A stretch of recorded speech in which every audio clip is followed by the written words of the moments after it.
tonight's episode of Entering the Unknown. So tonight we are joined again by the absolute gorgeous Adam, the Black Swamp Medium. Hi Adam, how are you? Thought you talked about me then.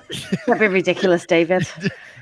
Well, you know, he is good looking. I mean, you know, strictly, you know, being clean here, you know what I'm saying? But yes, it's great to be back with you guys again. It has been a while since we last spoke. Yeah, it's nice to have you back. Yeah, I appreciate that. You guys rock, man. I'm not being ignorant. I'm just trying to find the live stream so I can see comments as they pop up. So please excuse me a minute, everybody. Is it really on? I know I do the same thing on our show and stuff, and I'm like, I always want to see at least that first person to pop in there to make sure that this is it. I'm beginning to wonder. It says that we're live, but I can't actually find the link anywhere. Uh-oh. Have I broken it? I'll find it. Women in technology don't mix. It does say on my phone that you guys are live, and this does is it on a banner? Oh, I've not got it. Oh, here we go. Yes, we are live. Yeah. Good. So the comments will work. So good evening, everybody. Thank you for joining us tonight. I know it's a little bit confusing because we was on last night as well. So many apologies. But last night was purely because I was unwell last week, and Dave didn't want to do it without me. Yeah. I would have been stuck after 5 minutes for asking questions. So it would have been 45 minutes of nothing but silence. That'd have been a long show. Good. So Adam, I know last time we spoke to you, it was a bit of a hit miss conversation, wasn't it? Because we was discussing Angela's issues with her. Do we call them issues? Angela's problems, issues. Experiences paranormal problems. The paranormal problems that Angela obviously experiences. Right. So we wanted to speak to you again just so we could get more detail about you personally. So I mean, let's go right back to the very beginning, Adam. So how did you get into the paranormal field? Because let's face it, something happens that makes us all want to come into it. Right. Yeah, I mean, obviously the short version of it is that, growing up, I really didn't have any paranormal experiences. I mean, I was still a young little, kid in the 1980s, but, the earliest documentaries that, were out there were, pretty rough and stuff, but they were fascinating to me, even as a kid. You'd see them on TV. You're just like, whoa, is that real? You never knew because it was something, it's not like you're raised and they tell you about this stuff, but yeah, it just fascinated me. And so I just kind of always kept that in the back of my head. And so fast forward until I got into the 90s when I graduated high school and things, I started getting into, learning other things that are going on in the world, because obviously with the internet, there's a lot more information at your fingertips instead of going to the local library and flipping through a bunch of pages, book after book to get something out of it. But after I got married and my wife and I decided, we were really into the outdoors, and this was before our kids came along, but we really wanted to go back in learning how it was to camp, versus, like in a campground where, things, but we wanted to learn survival basics, and so we took some classes on outdoor survival training and just absolutely loved it. But the weird thing about it is the same school that I was attending had a class called Shamanic Journeys. And I read the description and I'm like, what is this all about? And the basics of it was, you learning to communicate with your guides, because we all have them, whether you believe in it or not. And if you're religious, you can call them angels as well. But it was just fascinating that you can talk to something else that you don't really think is there, and find and get the answers that you might be looking for, whether it's is this the right move to get a new job, or, is this person I'm dating going to be the one that I'm going to, be serious with or something. So it's little things like that, but it just blew me away. So I immediately started signing up for those classes and just fell in love with it. And it really opened up my eyes to a lot of different things and a real difference, when it comes to religion and spirituality. I mean, there's still, a greater being, above that, you still thank and ask, for help. But at the same time, you kind of eliminate some other things that are, kind of get mixed in. But I absolutely loved it. And, it just sailed from there. So I spent 7 years practicing everything that we learned in class, and even going back and being an assistant, with the class for years, on and off. So it really opened up things.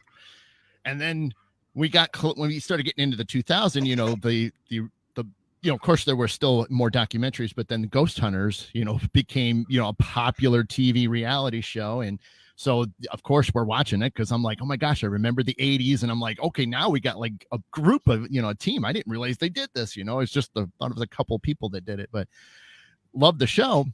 And finally, as I was doing all this, I started seeing more teams were being created. And so finally I was like, we got to do this. And so my dad, we're both musicians. And so he was playing a concert, at a place that, I'll talk about. And he had flyers that said, "Here, come here and investigate." And I'm like, okay, so we signed up, and it was in April of 2012, and we had a blast. I mean, just absolute blast. And so we were, it was the greatest night. It was only like maybe 6 of us. So we really had the place to ourselves and just loved it. I mean, in that year from April to December, I went back to the same place 5 times in total because I loved it so much. And so that's where it took off. And of course, with the mediumship, I got friends with this team, which I'm now a member of, and they had a medium on the team. And so I just was saying, I'm really interested in this. And she said, "I'll take you under my wing if you're up for it." And I'm like, "You bet I am." So how did the mediumship progress? Obviously, you got into the shamanic side of things first. So how did that progress on to the mediumship? Yeah. So, I mean, with the shamanic, it was, more based on Native American spirituality and what their, thoughts and beliefs were and stuff. And so, you are communicating with guys. So you kind of go on a little spiritual journey, where it's just really meditation, but you say, "Hey, I want to, go to this spot and talk to this particular guide and help me with this." And so I was thinking, okay, so if I can talk to my guide, what's the difference that I can talk to, say, a ghost or a spirit that isn't a guide to me? Is there a major difference? Is it similar? And so that's what was my big question is how do mediums do it, and how they've been doing it since, most of them were children. But how can I, figure that out and open that door? And so sure enough, the door wasn't that hard to open. It was just making sure that it was the correct move, because obviously once you start to open it, just like a lot of things, when you open it, you never know what's going to be on the other side. So I was glad that the shamanic stuff was there, because it dealt with a lot of protection and things and keeping me safe. So when I opened that door, I was ready for what was going to come through, especially if it wasn't nice. So how did you open your doors? I know that's quite a difficult question to answer, but yeah. So basically, I mean, there's just subtle differences in what like I was doing with my guides, but now I'm going to change it. So it's kind of like repositioning yourself. So, I mean, over here, I'm talking to my guides, but then I'm just going to turn a little to the right. So in a way, there's exercises to where you get in there. And so you can use your guides to help you communicate. But a lot of times you're just wanting to talk to like said spirit that's in this location. So, I basically would, kind of take some deep breaths. I clear my mind, completely shut everything out. And then basically I just kind of open myself up saying, whoever's here, and I'm doing this within my head, because usually I get a lot of information out. Because if I got team members around, I mean, that gets annoying. You hear them talking all the time. So I can be quiet at times. But so I do a lot in my head. So I'm just constantly opening that channel. So it's just kind of like a switch. And that's what I use a lot, is I switch. So when I'm ready to communicate and do mediumship, that's the switch I'm hitting. And then I look over, and then basically I can either, if they want to show themselves, I'll see them. If they just want to stay sort of in the background, then I can tell where they're at, because I can feel their energy. So if it's like back here, I'm like, oh, there's something back there. And then they'll just start. I'm more of a visual person, because most of the time spirits don't just do this where you can actually see me talking. Most of the time they're showing me an image, and then I have to like describe the image to somebody. But once in a while, I mean, now they are moving. Like when I see them, they're doing this. You can see each other, you can see movements and stuff, but they're just not spitting the words out at me. So a lot of times it's just, here's a photograph, now describe it. Okay. So can that be misinterpreted from time to time? Oh, well, sure. I mean, if you let other things get in the way, I mean, it's easy for, especially doing it like I did. I mean, I'm, I say a late bloomer in a way where it's not, the common thing to just open it up, because, you know, a lot of them had it since they were a child, so they know better. I've purposely opened that door when they already had it open. But it's been, you know, it's difficult at times, but when I guess the thing is with as much of the shamanic stuff I did for the 7 years, it really got me to when I focus and I take a couple deep breaths, it shuts everything down. And that was, I think, the big thing, because when you let all this other stuff in, you know, oh, my day was crappy. I mean, I, you know, had a rough day at work, you know, you know, somebody's yelling at me. So all that gets in the way, where you have to block it out. And so it's just a constant repetition of practicing it and saying, nope, this is what I'm doing right now. Nothing else matters. And I'm just going to focus on this. And so when you do that, you bring yourself down to a lower level, and where your brain is almost in a dreamlike state, which is where a lot of people do experiencing things. I mean, you guys probably know that as well. That's why, you know, people will wake up in the middle of the night and have these paranormal style dreams, is because they've been able to bring their head down and not be all crazy and stuff. So so when you're communicating with spirits, do you actually see them with the mouths moving as if they're talking, or do you just hear them in your mind as they're speaking? So once in a while, when I actually do hear, like, when they like this, you can actually see the mouth moving and you can actually hear it. Majority of the time, it's just like, you know, and they'll do facial expressions and stuff for me. But I mean, but it's basically just they just close their mouths and they'll smile or sad, or, you know, and then they're giving me that energy. So I'm feeling that at the same time. But majority of the time, their mouths don't move. So, and I wish it was talking all the time, because it would be a lot easier. But because some people are now saying that, how can spirits communicate with you if they haven't got a voice box? Right. Well, yeah. How do you hear EVPs if they haven't got a voice box? You know, it's exactly. Well, and we know it's an energetic type of frequency that they're giving off, because obviously when you do get those EVPs, you are seeing, you know, a frequency response on your wavelength, you know. So when you blow that up, you do see it. It's teeny tiny, but there's movement. But yeah, it's just there's some type of energy that I think we still don't all really know, and I think we're wanting to know. But you know, because even for me, I mean, I'm still a tech guy, because that's part of what I do for a living anyway. So I love, you know, when we're, you know, the audio stuff and we're looking at it, or, you know, I love trying to get through it or figure it out, you know. And, you know, if there's something we can do, because I mean, you know, I've had others talk about like ideas when it comes to the future, and I like it. There's stuff that I think that still needs to be created and built, but I think there's some neat ideas that are out there that might help us all, you know, figure things out more. The problem, I think, with types of equipment is usage, and are people using them correctly? True. So true. See, that for me always, it grates on me, it winds me up, because you've got people running around with equipment and they haven't got a clue how to use it properly, and then they're going, oh look, a ghost is near me. No, it's not. No, it's not. Right. That EMF's going off because you're near a certain type of wood that sets K2s off. Right. Because it's not just EMF that can set off K2 meters. Sure. Certain types of wood do it too. Yeah. And then things like, I don't know if you've got it over in the States, but Echovox is something that people was using a lot over here.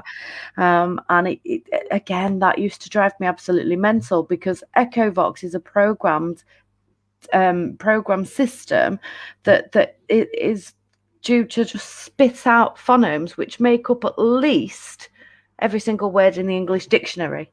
Right. Yeah. Yep. How is that a ghost? How is a ghost doing that when it's programmed to spit words out every 3 seconds? Right.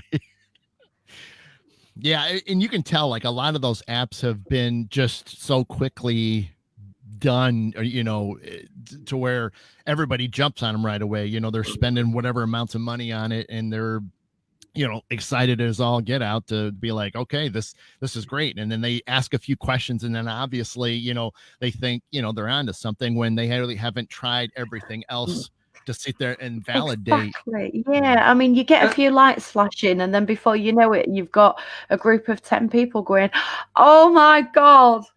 Oh, look at this. That's intelligent communication." Happens all the time. I think what it is, it's when you first come into the paranormal field and you get these gadgets and you start hearing voices, you get excited.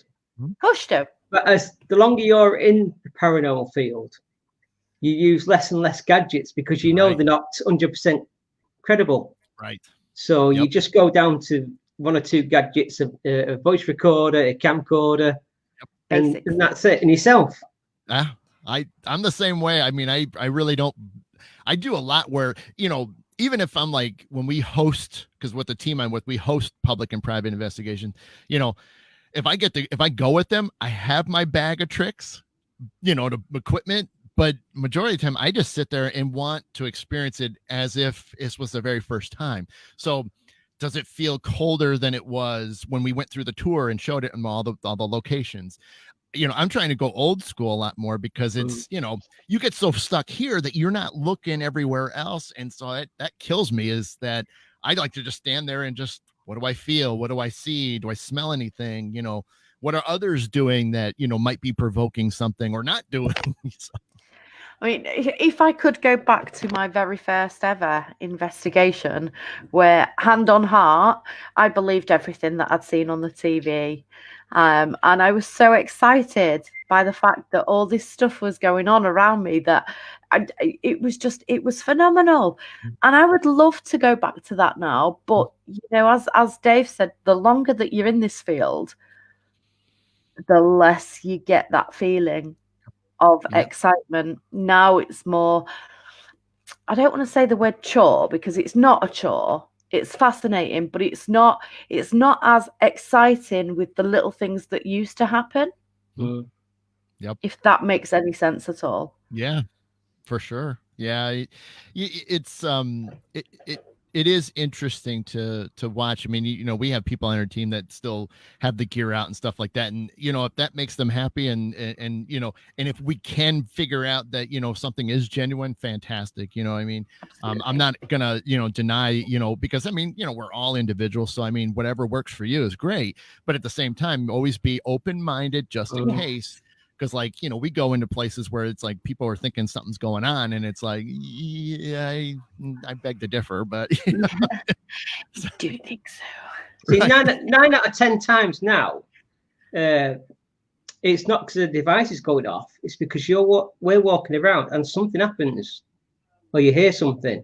Something gets your attention. Yeah. Big time. That's normally like. You see, you would probably know more about that than we will, to be fair, Adam. Yeah, I mean, there's been times where, okay, so I am shut down for the night, you know, and we're closing up the location, and you know, there's a famous story, and I'll tell it really, really fast, but you know, there was 3 of us, and it was just 3 guys, you know, we're all, you know, just being dudes and stuff. We're all cracking and making fun of each other, and we go into our large banquet hall that's in the back. And it's big, you know, it can fit a couple hundred people easy. And, you know, we were making sure the lights are off and chairs, you know, were put back, you know, so we're hearing something, and we kind of stop and we're looking at each other. And at this point, we only had cell phones, and none of us had apps or, you know, anything like that. So it was just the lights, you know, from the phone. And we're like, what is going on? And so, like, you know, and then then all of a sudden immediately you could feel that tension just build up. And then you're like, okay, I can cut that, you know? So we kind of start spreading out, you know, around the room a little bit. And finally, you know, the one guy, you know, at up to this point has never seen anything, no shadows, no apparitions. And I've seen a few up to that point, but he's never seen anything. So he was like trying to work it. Well, he's off, you know, to my right a little bit, and he's amongst the tables because they're big round tables. And so he's looking one direction. I'm looking behind him. Well, all of a sudden I literally watch a female in period clothing stand up behind him. And she had, you know, big fancy dress. I mean, it was like a good Sunday dress. I mean, it even had, you know, ruffles and poofy shoulders and stuff. Her hair was all done up really nice and stuff. And I'm like, his name was Mike. I'm like, Mike, there's a female behind you, bud. I mean, directly behind you. You know, she's standing there. And so he was, you know, anxious. So what does he start doing? He's starting to try to turn as slowly as he could just to get that peripheral. But as soon as his eye got close enough, she disappeared. Well, he got mad, and he did the cardinal sin of provoking by saying, I dare you to do something. Well, the table right in front of him, which, for us, so it was like a big 8-footer. So it slid towards him a foot or two. I mean, you heard it dragging. And now we could see each other, so we knew it wasn't anything we did, but this table moved at him. So he starts to run. One of our other members he's really tall and really overweight and stuff. He starts running. I'm like, I'm not getting run over. So I start running. So we go to the doors, which leads into the hall, and look back. We're like, holy crap. I mean, are you kidding me right now? I mean, the table moved and we were just blown away. But we realized at that point too, this is the reason why nobody should ever provoke, because you're going to get a response like that. But that was a moment. Don't always get that response. I mean, I know quite a few people that provoke, and each to their own. We've all got our own style and our own methods, and I like to come up with weird and wonderful things to make it a bit more interesting and a bit different. But we all do our own thing, and I know a lot of people that provoke, and I also know that a lot of the time, nothing at all will happen. Right. Yeah, that's true. That is true. Yep. It's one of those that you can't plan for. Right. I mean, there's a clue in the title. It is paranormal.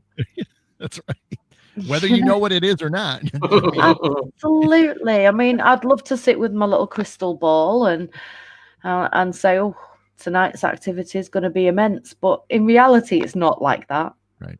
Oh, yeah. Yeah. I mean, it's, we always say too, when we get ready to do the host our stuff, the event, and we always tell them, I said, hey, it was working great last week, but you never know. I mean, it might be quiet this week. I mean, usually we can get something, which you get one thing. I mean, that's usually a gold moment, because it's like, hey, all right, we got one thing for the night. Woo, Absolutely. And then obviously, there's times where just nothing happens. You can't feel it. The energy's not right. And you're just like, well, it's just everybody's sleeping.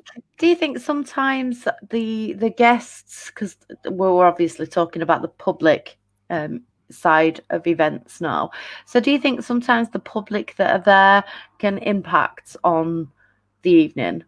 Both ways. Absolutely. 100%. It can go both ways. I mean, you can get it to where just some are, way too eager for it. Like they really want it to happen, but it's like, okay, you bring it down a little bit, you don't need to be up so high, but just breathe, relax through this, because you're putting such a high expectation out there that it won't. And we've had guests go 2-3 hours, almost be able to get to all the best spots, and nothing's happening. And we always throw it out there. It's like, well, if you're not getting anything, have one of us tag along, because our resident spirits do know us, and usually that might trigger something up for you guys to experience. So and then you get the other flip, where you get these guys that just think that there's no such thing, this doesn't exist. And we've seen it time and guys that have been dragged along by the partners. That's these ones that we're talking about now. Yes. And I've watched these same guys that think they're all that run out of the location and down the street and leave their partners by themselves. It is the most hilarious thing I've ever seen, because it's like, but they were not open-minded enough. I always tell them during the tour, I said, look, we're all skeptical. I'm skeptical. Absolutely. Even with what I do, I'm still skeptical. I love that. I love the fact that you say that you will still be skeptical, even though you are a medium. Right. I love that. I mean, because there's like, again, we can easily figure stuff out, and if it's not right, it's not right. And, I'm going to call it for what it is. I'm not going to sit there and make it up or claim this is, the greatest thing of all time. If it's not, it's not. So, I just try to stay humble as much as possible, because I feel that if that's what you do, you have less likely to, cause other issues. I guess that's a good way to put it.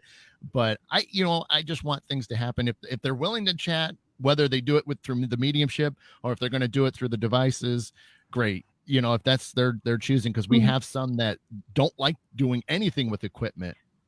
and then you got some that do. So it's actually fascinating that we've been able to document that. So I remember reading once in a book. I would love to remember off the top of my head which book it was, but I haven't got a clue. So I remember reading once, and it was about ESP, and people with a higher level of ESP tend to be more open to mediumship. Mhm. So how would you feel that you fit in with that? I mean, growing up, I wouldn't have believed it. I thought that, it was just a special person, or they were, a gifted person per se. I mean, it's just like, how is that even something that works? But um, I guess I did fail to mention that, one thing that did start to happen a couple times in the, once in the 80s and a couple times in the 90s was psychic moments, where I went to bed, had this crazy dream. Well, several times I had this crazy dream of, things that were going to happen with me there. And I would watch this whole event happen. And then crazy, like within, as soon as I wake up, Like it a would start. premonition? Yeah. And then it happened to exactly the way I saw it. And that was something I didn't tell anybody until now, because I mean, how do you tell somebody like your parents, in the 80s, like, I just watched this whole scene that we were all involved with. I knew exactly what people were doing and saying and all this stuff. And I'm like, this is weird. So I just kind of kept it, and just, when it would happen, I would just be quiet about it. But it wasn't all the time, a couple times a year. And then it got more the older I got. So once I started getting in my 20s, then I started having them more frequently, but I wasn't even knowing how do I trigger it. It would just happen. I mean, just sometimes I would be driving, and like an old, very old cartoon show would pop up, and I'm like, why am I thinking of this show? And then the very next day at work, we all start talking about, and that wasn't even I brought it up. We start talking about old school cartoons. And I'm going, and then I'm sitting back in the chair going, okay, this is really getting weird. So Did some of it scare you though? it was, well, I mean, maybe not so scary, but just like the investigator side, which it wasn't yet. Why, what's going on, that how can I find out why it's doing this? Why me, once in a while? And, I just started, even though I wasn't doing any of this yet, but I just had to know. I had to understand it, but I didn't know where to go. I didn't know who to talk to, because, back when I just started getting into this, there wasn't a lot of groups. There wasn't a lot of shows to talk to. And, it's not like I was going to get a hold of the, Ghost Hunter TAPS team, I'm sure they got enough of that, but, where do you go? But so I just kind of thought maybe there'll be a moment where I'll be able to talk to somebody at some point. And sure enough, when I met the team's medium, and then I started going to holistic events and started meeting other mediums, and then you just start getting these friendships, and then we're like a group, and everybody throws things around and shares stories, or hey, have you done this, or I've done that, but I did it like that, so it's just amazing how wonderful the social media has been for people like me that have gotten into this, and being able to reach out and share things that normally you wouldn't tell most people, because they don't believe it, or they're like don't want to know about it. So, but And again, each to their own, right. those that don't want to believe, fair play, don't. Nobody Right. can force you, but at some point something will happen during your life that will make you question, because it does everybody. Mm-hmm. Yeah, We've at some all, point. that's how we all got into the Mm. paranormal, whether we're honest about it or not. It's not just from watching TV shows. At some point something happens in your life that makes you go, wonder what that was. Right. And then it either gets you questioning or it makes you shut down. You go one Right. or the other. That's right. Absolutely. That's So it. I know that Debbie, I know you've worked with Debbie quite a lot. Now, we interviewed Debbie not so long ago, and she almost made me cry. Like, absolutely. I just wanted to burst into tears, because that woman is amazing. Yes. And I know she's one of your close friends as well, which Yes. is just amazing. Now, for anybody that doesn't know who Debbie is, I will put a link in later on. But Debbie helps find missing people that have sadly either passed away through natural causes or have have been killed predominantly. So I know that you work with Debbie quite a lot. So how does that fit in? Because I mean, I said to Debbie, that must be traumatizing. Yeah. She doesn't now. I don't do as much as the missing. A lot of times it's when if I'm gonna get involved, it's gonna be in the first, like within the first day, because a lot of times, and I'm sure she said, it's really time consuming.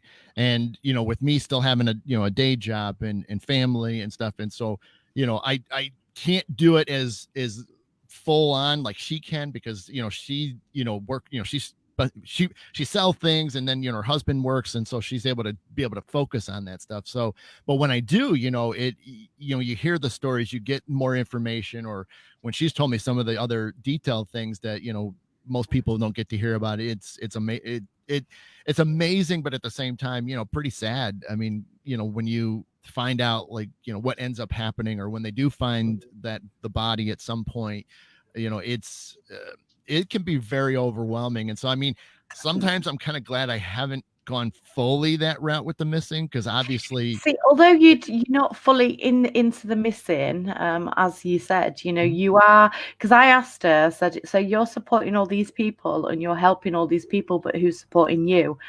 So that's where you come in more, right, because you support Debbie, not just as a friend, but through your mediumship as well. Because am I right in saying it's almost like projection, where you can help positive thoughts and reduce stress levels? And yep. Oh yeah. I mean, whether it's, just, like I said, I try to check in with her almost, every day, hey, how you doing today? And stuff like today, I do, officially want to, send my best out to her, because, we typically would be doing a show in a few hours ourselves, but she's had some pretty rough news today. And so, my thoughts and prayers go out to her and her family.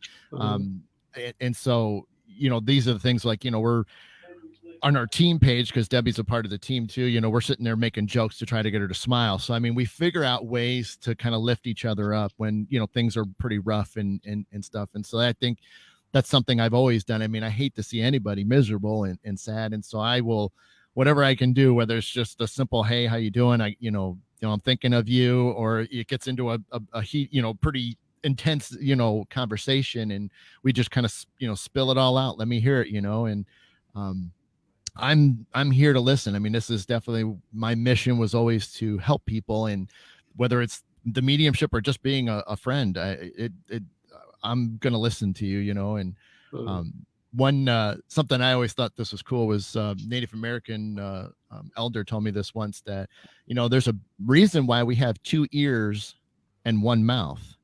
That's because we're supposed to listen twice as much as we are to speak. I agree.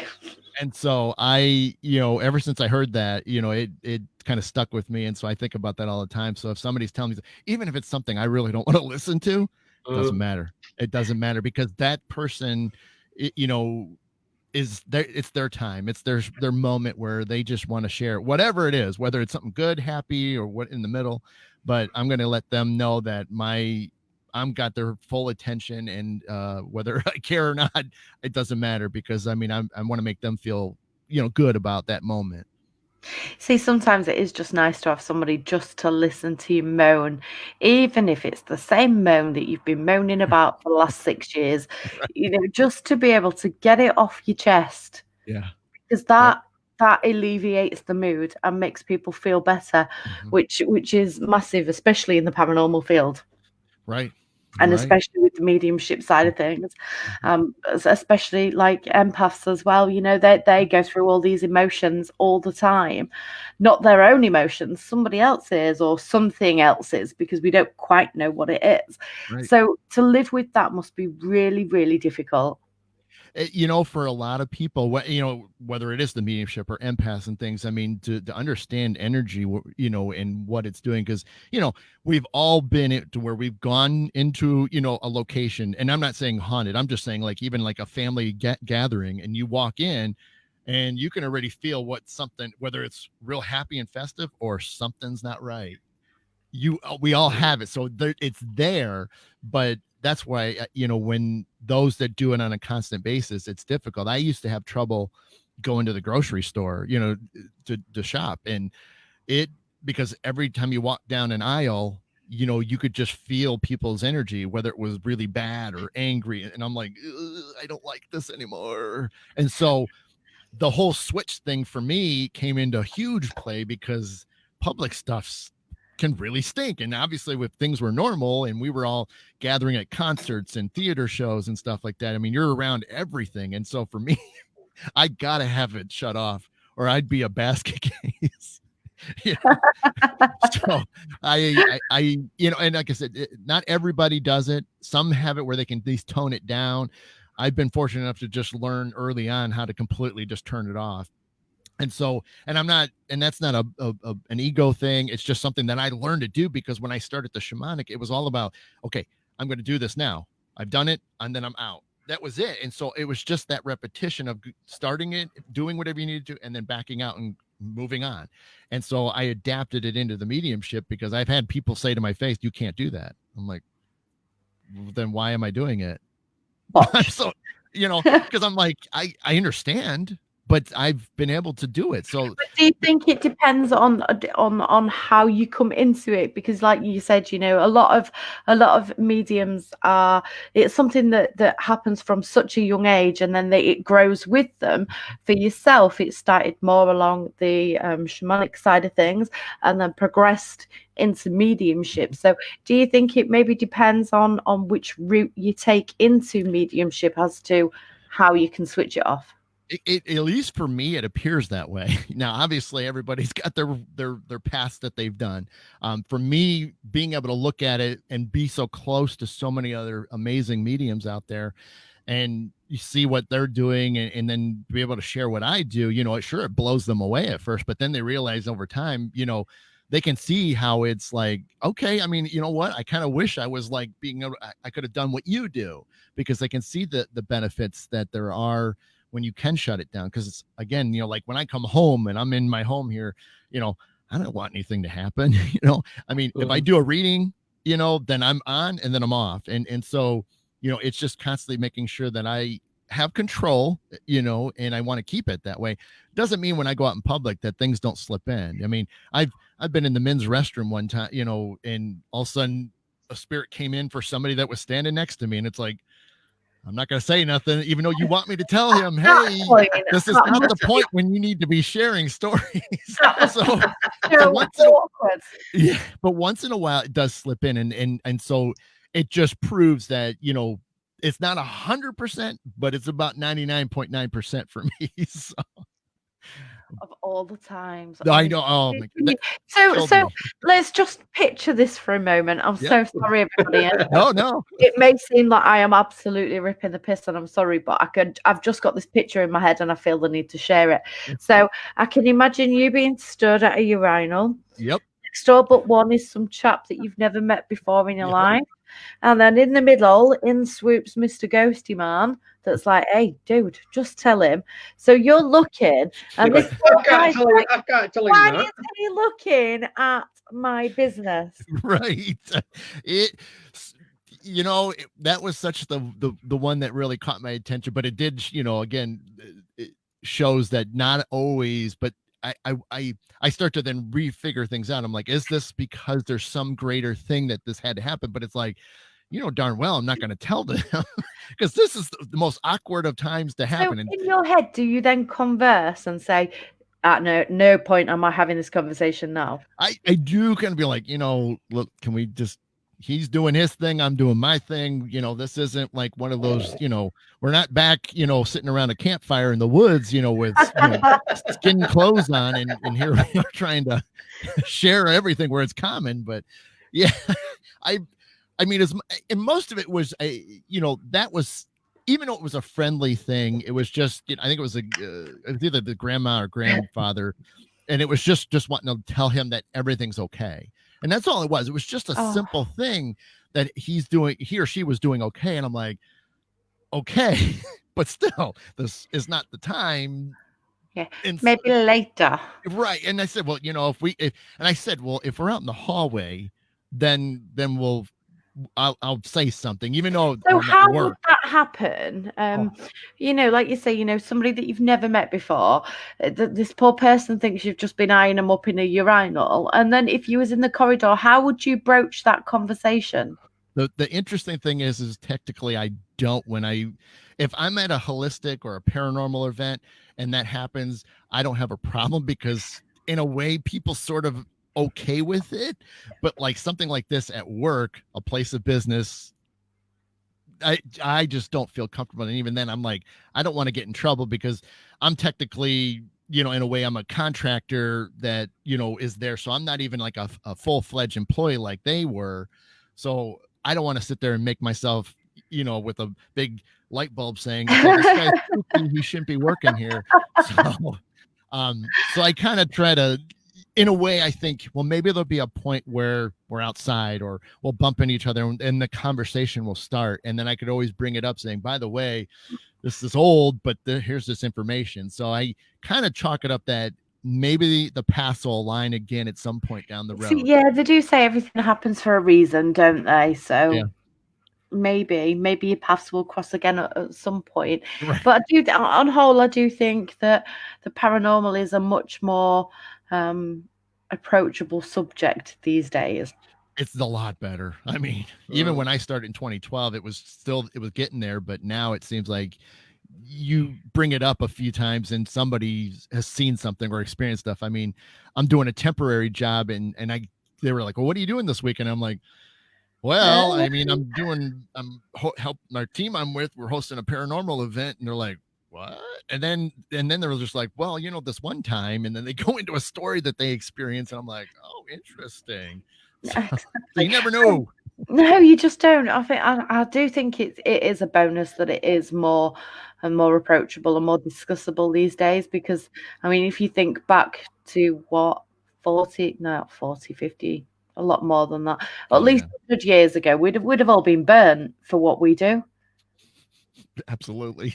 Even though, me and Dave are not mediums, we don't have any extra ESP at all.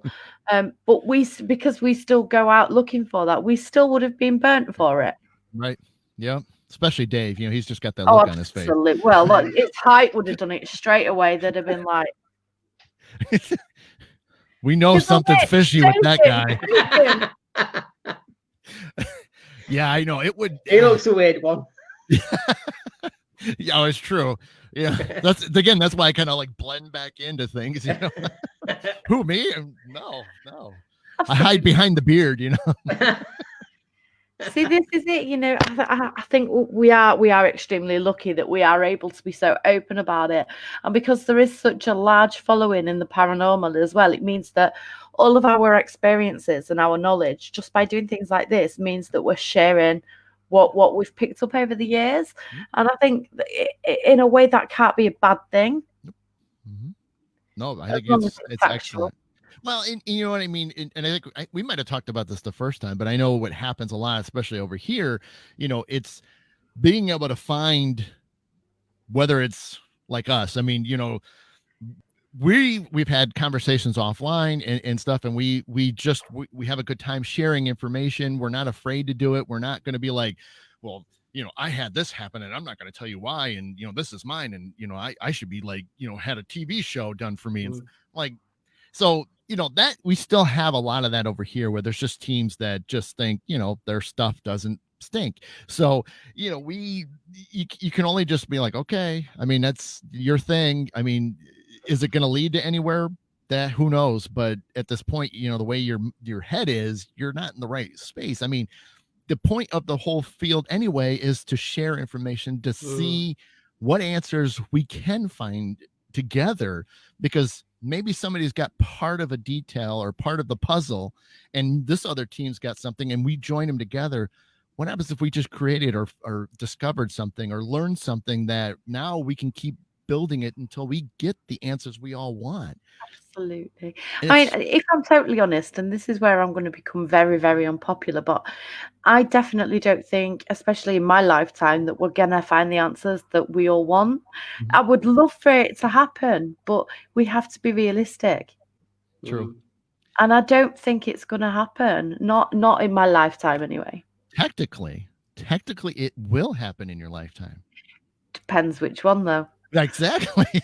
Because at the moment when it's your final In day, this one, well, right, but it'll be such a quick, you're moving over and here's all the answers finally. So. this is it. I mean, a lot of people, death and watching people, I know this is such a morbid subject, but it goes into the paranormal, and a lot of people are scared of death and especially watching people die. Now, I used to do that for a living. I would sit with people and hold their hands while they took the last breath, and the amount of things that would happen that I suppose it fueled my love for the paranormal even more, because things would happen and it would make me question why. And then I'd find myself going and getting a book and reading a book and looking for the answers to why that person's death was like that and somebody else's was completely different. And why did that person sit bolt upright with a shocked impression on the face? There's got to be more to it than just the body closing down.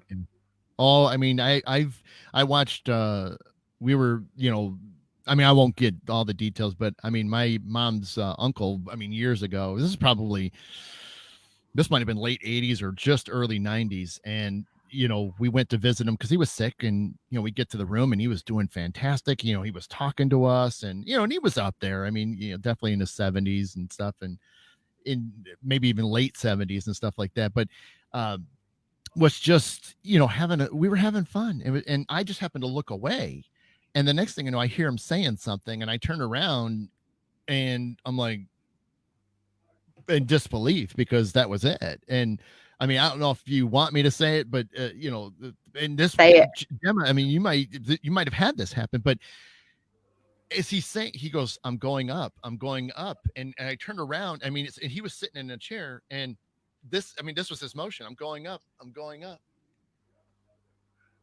like, I mean, to see him say that and literally keep like he was about to lift completely out of his seat. And then that was it. And then he turned blue, and I'm like, and my mom's, was she's handicapped, but she was a retired recovery nurse. And so she's, trying to, talk to him and shake him. And then she's like screaming at me to go, get help. And, then that started a whole thing, but they couldn't get him back. But it was just weird to that moment. And, everybody was worried about me, like at the funeral and everything, thinking that this was going to traumatize me. But I guess in a way, it kind of, reassured some things, hey, he's going up. I mean, what do we always say? You're going to lift up and you're going to go to the heavens, for those that believe it. And how could you deny something like that when he's saying it? He had no reason to say I'm going up and then, lift up a little bit. See, I'm with you on that. I've had some very, very strange experiences over the years of my time in palliative care.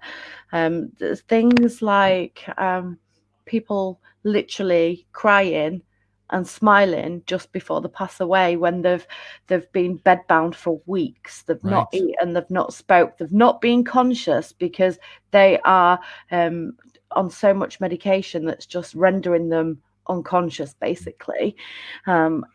So, and then all of a sudden, you've got these signs of emotion, signs of life, and then they take the last breath. And then, like I say, I've had somebody that sits bolt upright on me, and at that point I was like, hello. Yeah, I'm not gonna lie, I might have squealed a little bit with that one. Yeah. But then show me anybody that wouldn't have done it. I think at that point I must have been about 18 as well, so I was still quite young, to be fair, and to be seeing something like that, it's traumatic. Yeah. And then I've had things like curtains, when there's been this is just like crazy, but in a care home, if somebody's going to pass away, or in a nursing setting, if you know that they are approaching their final stage of life, you open the window, because the theory is we let the spirit out. Yeah. So you make sure that there's a window open. But I've had times where the death's been unexpected, the window's not been open to let the soul out, and you've seen like the curtains completely move, and it's like, and then you look at the person and you're like, right, what's happened there? Right. There's Amazing. so, I mean, I've got so many stories Yeah. about while people are passing away. It's unreal, but I did that job for 11 years. Wow. I mean, Hey, bless it, you for being able to do that and do to you know, see I as couldn't many do as it you now. had. I couldn't do it now. I really couldn't. Yeah. But back then, I mean, I would literally, you see, you'll get this from the medium side of things, like people that had no family members. I actually personally would not leave their side because I didn't want them to die alone. Right. You know, Absolutely. Yeah. nobody should have to die alone or Right. feel unloved in their final moments. It's Right. just, it's Yeah. that compassionate side, isn't Right. it? Here's an interesting one. My same thing. It was on my mom's side. She had an aunt that was a nun. Full. I mean, ever since she was young. I mean, she was in it. And this is now. Let's throw this out there too, because this will blow you away. She was born on Christmas Day. Okay, and she's a nun, so all right, that's kind of interesting. She got into her 80s and she got to the point where she was in that state where she was on, they would basically have round the clock. So, nurses, nuns would take, and do the same thing as what you were doing and watching. And so, they were sitting there and they'd just be doing whatever. And so my mom came to visit and just hang out and be with her a little bit because most of the other family wasn't able to go all the time, but my mom did. And so the sister was just like, hey, I'm going to go step out for just a moment and I'll be right back. And so my mom's standing there and all of a sudden she saw her take a couple deep breaths and we're getting shorter and shorter. And then finally that was it. And about 30 seconds later, the sister come back and she was just like, oh no, but at the same time, she's like, yeah, she's gone. And she's like, and she did it jokingly, but she's like, I've been here for, I don't know how many hours. And now she decides to go. And I said, but then my mom's like, well, sister, she said, maybe she just didn't want you to be there. She didn't want it. Right. And didn't be a burden. But at the same time, right behind them, she was next to a window. Yeah. On the windowsill, a bird landed and was looking in the window. And they both noticed it. And then they were just like, there she goes. I mean, that was now the day she passed away was on Good Friday. No. So when they did the funeral at the convent, my mom and I went and she told the priest because I was born and raised Catholic.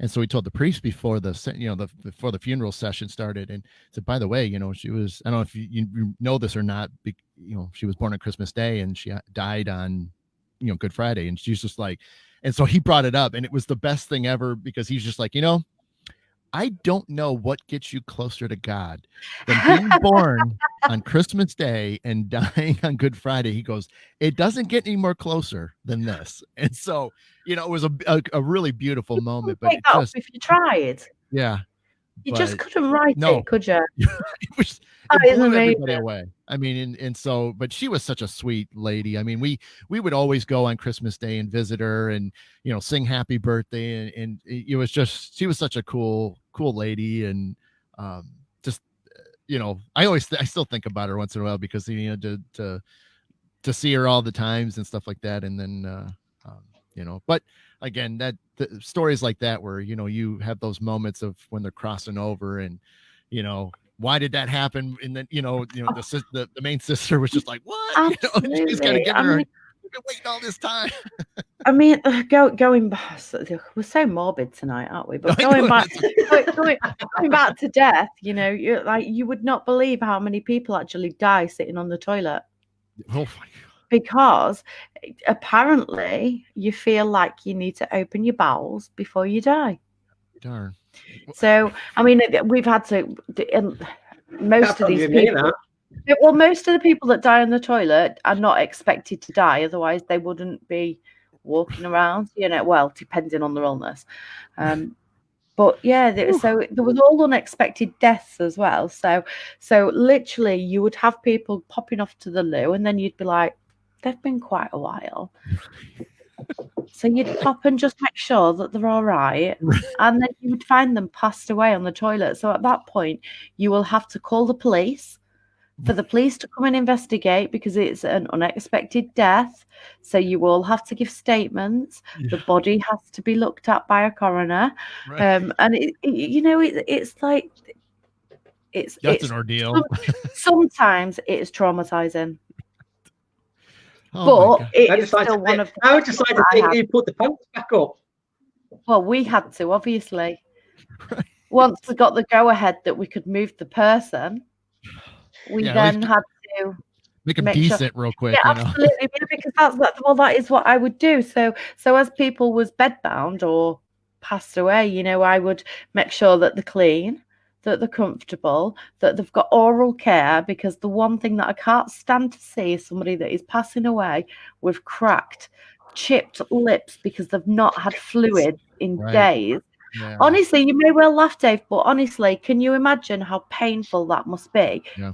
When it's winter and you get a crack in your lip, like that hurts. Mm-hmm. So to have your mouth that dry because you've not had any fluids coming orally is so, I used to do all the oral care and everything and make sure that there was looked after. And then after they'd passed away and the death had been confirmed, I would then have to completely wash people and then dress them in the clothes to go to the undertakers, and then the undertakers would come and collect. Wow. But yeah. Now Loved let's put all the morbid stuff to one side now. So you Keep call it over there. morbid. I find it fascinating. Adam, you play a musical instrument. Yes, I do. So have you got it with you? I do have a few with me. I do. So I could play a couple different ones for you. Go on Go then. for it. All right. What's first? Gemma wants to hear you playing. Okay. Yeah. So, I'm going to play the Native American flute. That's something I do because when it comes to the sounds, especially when you hear it in person, obviously recordings and things like that still are amazing and things, but the sound has always been kind of deemed in a haunting way, but not spooky or scary. It's just like what is it that pulls you into it? Because that's what it did for me is, during one of these survival weekends, I heard an instructor play it. And then that was like the thing, because this was in October, literally in 2015 or 2012, it was this October of then. I said, oh, I got to get a flute for Christmas. So I told my wife, I'm like, this is it. I want a flute for Christmas. And so, so I got it, and, took a couple years to finally like get, because anybody can play them. It's the being able to play it where it kind of flows, because you can, first time players, it's always kind of like rough and not, but once you get and you do it and you play constantly, just like the mediumship, I got to keep practicing. And so but I absolutely love them. The first one I'll play for you is a little bit on the high. Does all the different tribes all play the same kind of flute, or is they all different? There was a couple different ones. I mean, the one I'm going to play for you is the simplest of them all, because when they got guided enough to show it, because everybody thinks of flute and they're always thinking transverse. Yeah. And so when you do that, you have to kind of do an embouchure thing with your mouth and stuff. And so that's difficult. But with the Native Americans, they figured out how to do it without doing that with your mouth. All you had to do was blow. So here's one that I'm going to play. So this thing on top is the sound block. And what ends up happening is it redirects the sound. So you're probably not going to see it because I can't get it too close to the camera. But underneath here, there's a little bit of a gap. And that gap is exactly like doing it, this way, but like this. It's the same thing, but they figured it out to where the sound goes into here. It hits a wall right here, goes up, and then over the top. So they call it the fipple hole right here. And it creates the tone. And so then when you lift a finger, that's where you get the variations in the notes. So it was a really, really cool design. But they have a couple other ones where they're a little bit more difficult. I'm still trying to learn one of them, but it is like that. It's the whole, it's basically like this, where it's the whole end, but it has a weird little notch on it, and it is a beast because I just can't get the embouchure right. So I appreciate this version of it because it's a little bit easier. So, so this one is made out of sycamore, and at least the ends, the end cap, they call it here, is just, more decoration, but it was made out of walnut. And they can make, I mean, pretty much every wood has been done in some form. So even, over, I'm sure there's some people that play them over, in England and things too, but yeah, any wood will work. I mean, even oak is a pain to carve and stuff, but it still works. But I was going to say, because one of our team members, Sean, he plays the flute as well. Okay. Nice. And he's into all this. I don't think he's on now. I think he's gone off. Yeah, he was. I think he's gone. Yeah. Well, he'll tune back in. Well, and that's the cool thing is, especially with over here, there's obviously Native Americans were very, they really ruled the land in a way. And so, we've used it in several times, for, trigger objects, and I've had great responses. I mean, like we were talking about equipment, imagine sitting in a circle. There's nothing going on. Different types of EMF, all the different types there were. Nothing is happening. Zero. So finally I get out and I play just a minute or two, which I'll do here. And then all of a sudden, and everybody's standing still. All the different variations of them are lighting up like you wouldn't believe. They're just lighting up. Native Americans over the pond, obviously. Like you say, they ruled the land. So most of the buildings and streets and countryside and things, this is where they used to reside. So absolutely. Even in the city where I live in has a lot of Native American culture. So it's even though I'm not Native American, I always make sure I point that out. I always know that I was in a past life. At least so far, I've gone back one lifetime and I have found that I was. But I don't have any true blood in me, through the family line. But it's just always been calling to me. And that's the thing I think people don't realize is why are we into certain things? I always felt that, Native Americans, since I was a little kid, I was always watching them and rooting for them in the old movies and things, even though they lost all the time. But, I was still rooting for them because I really was connected. And so. Did you find out what your name was as a Native American? Ooh, you know what? I don't remember if we asked. Shoot, I'd have to double check. I don't remember off the top of my head. I think we did. I'd have to ask because it was a friend of mine that did the helped with the hypnotize me, and so I'd have to double check with her. I completely forgot. That's an interesting thought, that David. Well done. Yeah, good one. Yeah, because now I'm gonna hit her up and be like, did we get a name out? I don't remember now. So wouldn't it be good if you went back and looked in the history and found that name? That'd be pretty incredible. I mean, I do know that I was that particular one. I was shot in the chest with an arrow, and that's what ended up finally killing me because I dealt with a lot of stress and anxiety, and I always have the most intense pain in the center of my chest. Wow. And it always hurts, hurts like no other, and so.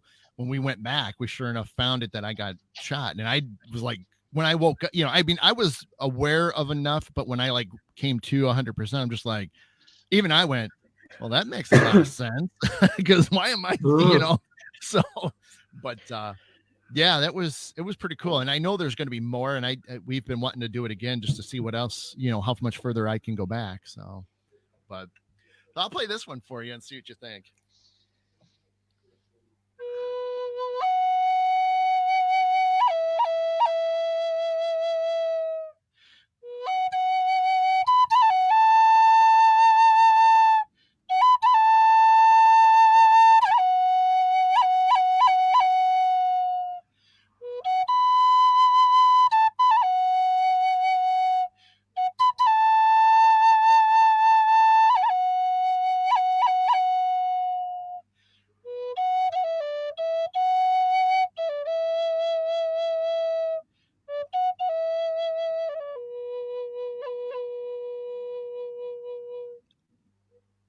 That is beautiful. Wow.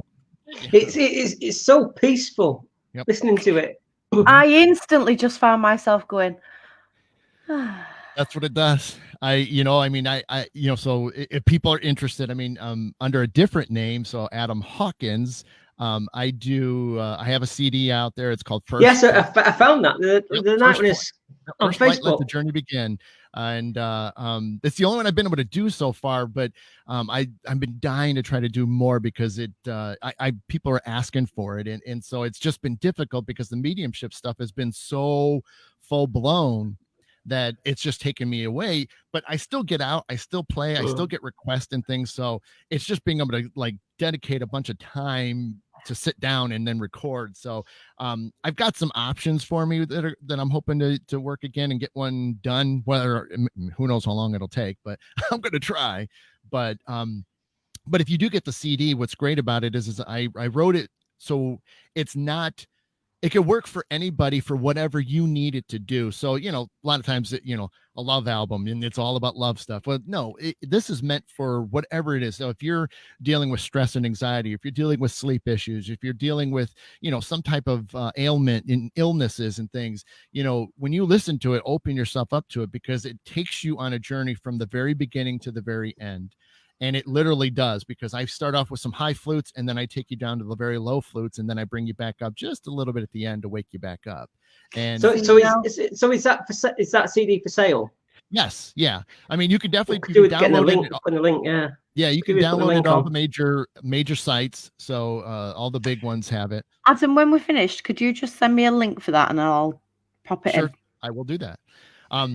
I'll switch it up. That instantly just worked though, just because just going back to what you were saying about, how it can make you feel like stress wise and anxiety. Like, I'm not sure whether but I suffer so bad with anxiety and panic attacks.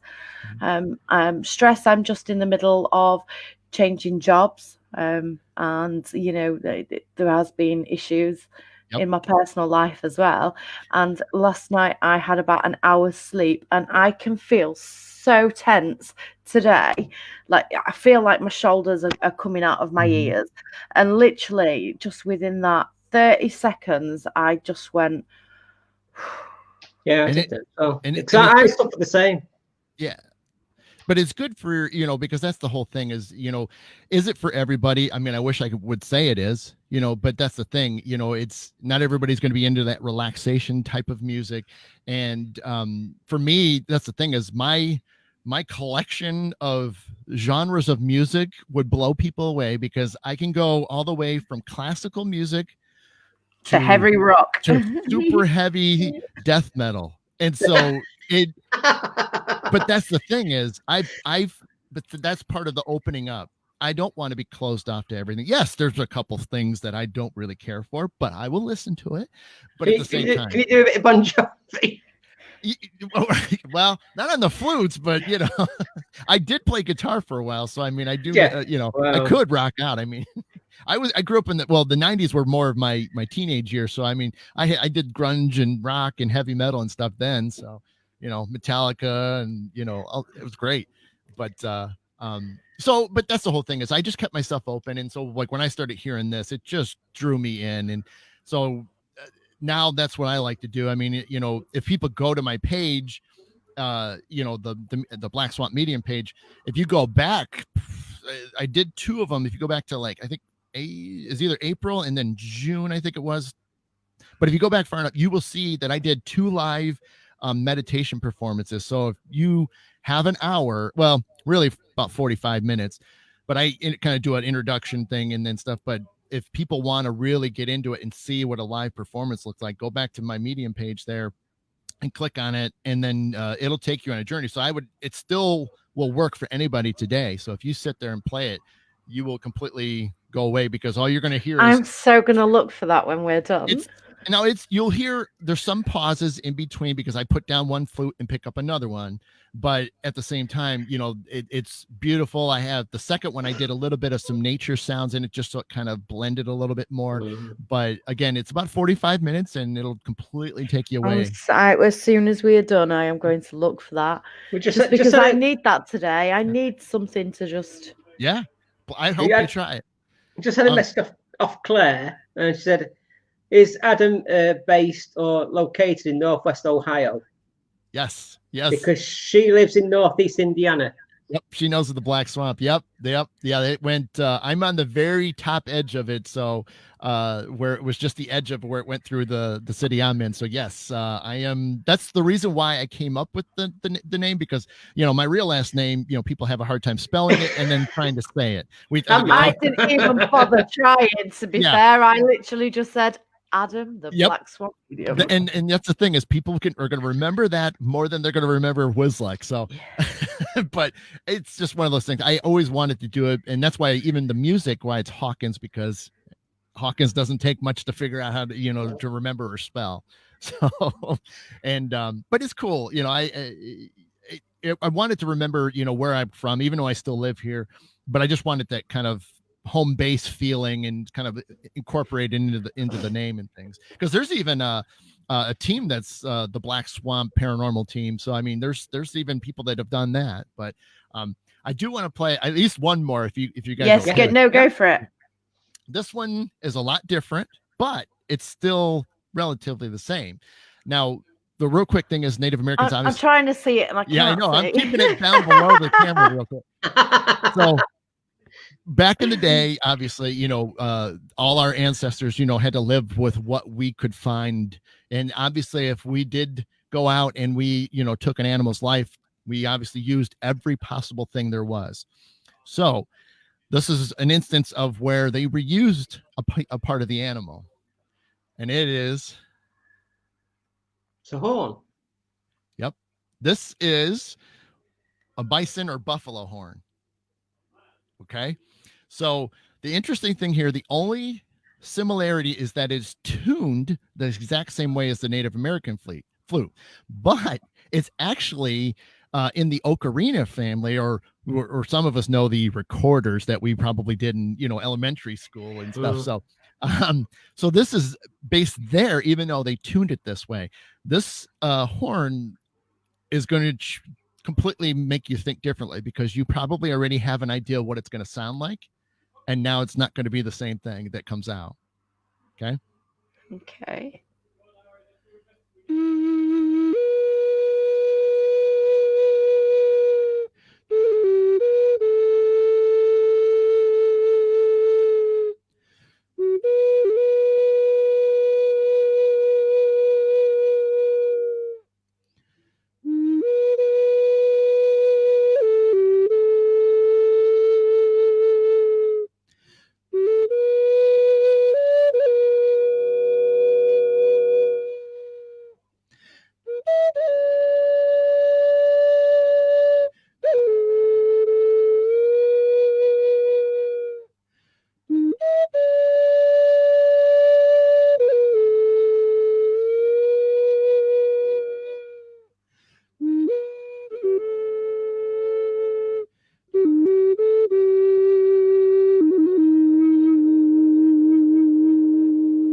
I was not expecting that.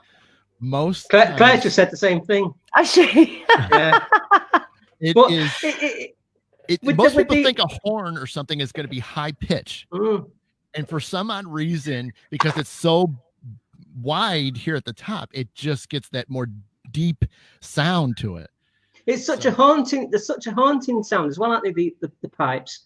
Yep. It gets me right in my solar plexus. Both of them did. Yeah. It's like give me butterflies as well. So it's and if I was doing this through, if I really was setting this up, I would have played it through where I'd have some like echo to it.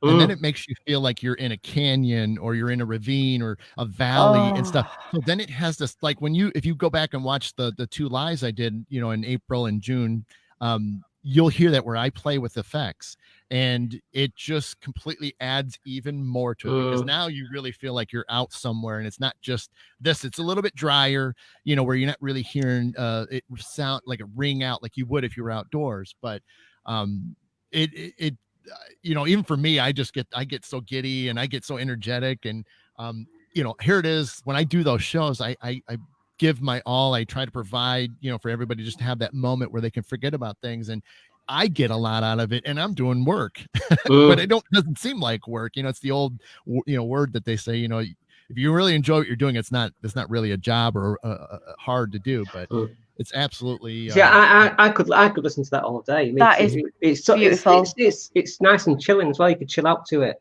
relax, and there's now, like, for me, I do just solo work, so it's just a flute, and then, you know, like maybe the live I'll do some nature sounds just to give a little bit. But majority of the people that come up to me, that's all they want. They just want the flutes by themselves. And then I have all kinds of other friends that do it where they do full arrangements. They got drums and guitars and pianos and stuff, and I have one song that's done with a piano, but I get so many more people saying don't go that way, and I'm like, well, but you got to change it up. But I get it, because they want. I think that is beautiful, as it is. I think so as well. Yeah, I appreciate it. Yeah, it is fun, and like I said, when you get in the right settings, or if we're out, you know, around a fire or something like that, oh boy, you start adding all those elements to it, and it just changes things. And like I said, you know, doing this, you know, has even helped on investigations. And real fast, one more fun one that I think you guys might like. We were in heavy Native American territory, and this was up in Michigan. And people always had trouble walking out into these deep woods, because every time you walked in, you just felt hundreds of eyes looking at you. And so for me, I'm like, well, I'm going to bring the flutes with me, and I want to see if that will at least show them that, you know, we come in peace. We're not here to do any harm or destroy anything. And so sure enough, you know, we're walking out in the woods, and this was for an event, but it was the day before the actual event. And everybody was just like, we could feel it. You know, it's just heavy tension, and you could feel the eyes. And we were kind of down in a little bit of valley, so you could see the tops with the moonlight and everything. And so sure enough, I could see them stacking up, you know, up top. They're all looking down at, you know, and I'm like, it's cool. You know, I'm keeping my energy up. And so I grab a flute and I whip that out, and same thing, play for about a minute and a half or something like that. Not even like 20 or 30 seconds in, I could just see everybody's, you know, faces enough, and everybody's going, because the tension and the everything just felt peaceful then. See, I don't think you would. I think you would still get the same results if you was to use the flutes here, and we've not got Native American land. I know. Sean's done it once on one of our investigations. That was I think it was in a graveyard. Okay. And we all have music backgrounds. I mean, we all came up with something. I mean, whether it was really old and just real simple, or, you know, it was, you know, to what it is today, but we all love music. It all brings us together. And so it's always worth a try to use and see if anything will happen. If not, at least it'll change the energy. Yeah. Absolutely. Well, guys, we are cracking on a bit now. My poor dog's ready to go to bed. Look at him. He's like, Mummy, come on, it's bedtime. Bless him. Yeah. Mine are all flat out in the city. Oh, he's waiting. He's like, I need to go to the out before we go to bed. So you're going to be long? They're so demanding, aren't they? They're worse than children. So, we'll definitely have to get you and Debbie on the same show one night. Building up towards Christmas, I think it'll be. Yeah. It'll be fun. And, well, we're still not done yet, Adam, to be fair. We've still got the whole healing road to go down that we've not even yet touched upon, because there's so many different layers to you. You're like an onion. Yeah, I mean, I guess that's a good thing. Yeah, of course it is. More mysteries for everybody. It's always good. It's always good to have different layers. Yeah. Definitely. I appreciate it. Yeah, absolutely cool. No, you guys are think awesome. We're definitely going to have to retouch. Do you know what? Love you too, Adam. It's a pleasure as always. Pleasure as yours. Yeah, it is. Pleasure, Adam. Nice to speak to you again. Absolutely. Cheers. Everybody watching tonight, thank you so much for joining us. I will post the links to Adam's lives and the CD as soon as Adam sends me them. I'll pop it in. Yeah. So look out for that, guys. Well worth listening to. Thank you so much for joining us tonight, and we will see you again next week. Good night, everyone.